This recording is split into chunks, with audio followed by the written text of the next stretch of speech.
कभी कभी खामोशी सबसे ज्यादा शोर मचाती है और कभी कभी बच्चों के कदम पूरे सिस्टम को कटघरे में लाकर खड़ा कर देता है। आज हरदा जिले से आई तस्वीर सिर्फ एक खबर नहीं बल्कि वो सवाल है जो सरकार, प्रशासन और शिक्षा व्यवस्था से सीधे जवाब मांगती है। रैटघाट स्थित एकलव्य आदर्श आवासीय स्कूल में शनिवार एक ऐसा मंजर देखने को मिला जिसने हर किसी को हैरान कर दिया। खराब भोजन और बदहाल व्यवस्थाओं से तंग आकर करीब 300 छात्र छात्राएं हॉस्टल की दीवार फांदकर इंसाफ की तलाश में निकल पड़े। इन बच्चों का आरोप है कि महीनों से उन्हें घटिया और बदबूदार खाना दिया जा रहा है। शिकायत करने पर सुनवाई के बजाय धमकाया जाता है। गुस्से और बेबसी से बच्चों ने स्कूल स्टाफ और शिक्षकों को बाहर से बंद कर दिया और फिर पैदल ही कलेक्टर से मिलने निकल पड़े।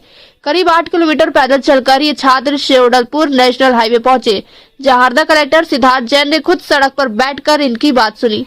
करीब 1.5 घंटे तक चले संवाद के बाद जांच और कार्रवाई का भरोसा दिलाया गया और छात्रों को वापस स्कूल भेजा गया। हरदा के बच्चों द्वारा 11 किलोमीटर का पैदल मार्च निकाला गया है, इस पर आपका क्या कहना है?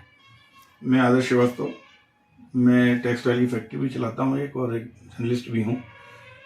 मेरे द्वारा पहले भी अवगत कराया गया कि एकलव्य आवासीय विद्यालय में सेंट्रल द्वारा पैसा दिया जाता है, सेंट्रल द्वारा स्टाफ दिया गया, परंतु जो पुराना ढल रहा है मंत्री के यहाँ का और एसी जो पुराने बैठे हैं उनके कारण नए स्टाफ को काम करने में बड़ी परेशानी आती है और नए स्टाफ को ये लोग काम करने देना नहीं चाहते हैं। इनके जो एसी बैठे हैं पुराने, जैसे भोपाल में शानदार बैठे हैं, इनके ऊपर झाबुआ में भ्रष्टाचार का आरोप लगा और उसके तत्कालीन कलेक्टर सोमेश मिश्रा के खिलाफ केस पंजीयत अनुसूचित जनजाति आयोग में।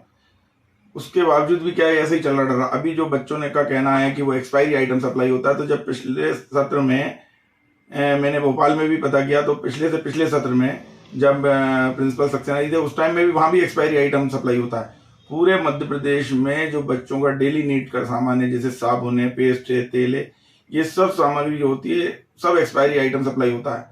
ये भोपाल में पुराने कबाड़ खाने में कोई पर्सन है जिसके पास बहुत गोडाउन रहता है, जैसे 10 रुपए का साबुन है वो 2 रुपए में परचेज करके सप्लाई होते हैं, मिली भगत चल रही है और इस सप्लाई के लिए पूरा प्रेशर होता है मंत्री के यहाँ से और एसी के यहाँ से। तो प्रिंसिपल क्या करेगा? प्रिंसिपल सप्लाई ले लेता है, स्टाफ भी चुपचाप रहता है और जहाँ विरोध होता है तो उसके खिलाफ ईओडब्ल्यू चले जाते हैं लोग, या कोई ना कोई प्रिंसिपल को एक लोकायुक्त में फंसा देता है। तो ऐसे कई प्रिंसिपलों को लोकायुक्त में भी फंसाया, लेकिन वो फंसाने के पहले वो क्या है कि ऐसा जाल बिछा लेते हैं जो पुराने टीचर जो हैं बहुत परेशान कर रहे हैं।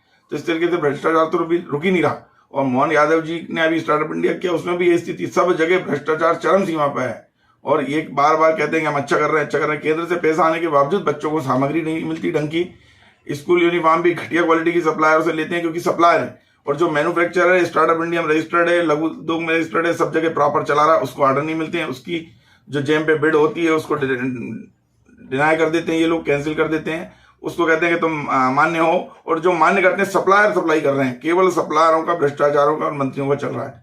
माननीय मंत्री जी के यहाँ से पूरा सेटअप जमा हुआ है, जो सप्लायर वहां से सेट है विजय शाह जी के यहाँ से उसी को ऑर्डर मिलता है, दूसरे को नहीं मिलता।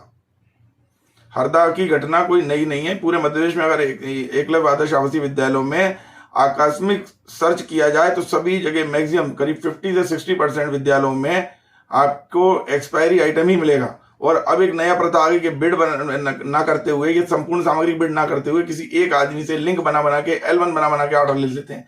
वो सप्लाई जो होती है वो पूरी एक्सपायरी होती है, चाहे भोपाल हो चाहे कहीं भी हो, सब जगह। भोपाल ये हमारे में भी जब मेरे द्वारा सप्लाई किया उससे पहले सब एक्सपायरी हुआ और वहां जो है मेरा काम इसलिए बंद हुआ क्योंकि ना तो मैं एक्सपायरी आइटम सप्लाई करता, ना उतना मार्जिन निकाल दे सकता किसी को। वहां के टीचर्स ने बोला भी कि अरे वाह, इस बार तो एक्सपायरी नहीं है। तो ऐसी स्थिति में तो प्रत्यक्ष उसका उदाहरण हूं और गवाह हूं। बच्चे कैसे पहचाने एक्सपायरी और रनिंग वाले को? सामान पे क्लियर लिखा रहता है, मैन्युफैक्चर डेट लिखा रहती है, उसके बाद लिखा रहता है कि मैन्युफैक्चर 6 महीने तक वैलिड है या 3 महीने तक है, या फिर सन डाला रहता है कि इसमें एक्सपायरी है। बच्चों ने पकड़ा हरदा में, तो इसीलिए तो वो रेडगांव के स्कूल में विवाद हुआ। और प्रिंसिपल जो है वो सब नए हैं, उनको मालूम नहीं है, उनको जैसा एसी चलाते हैं वैसा चलते हैं बेचारे।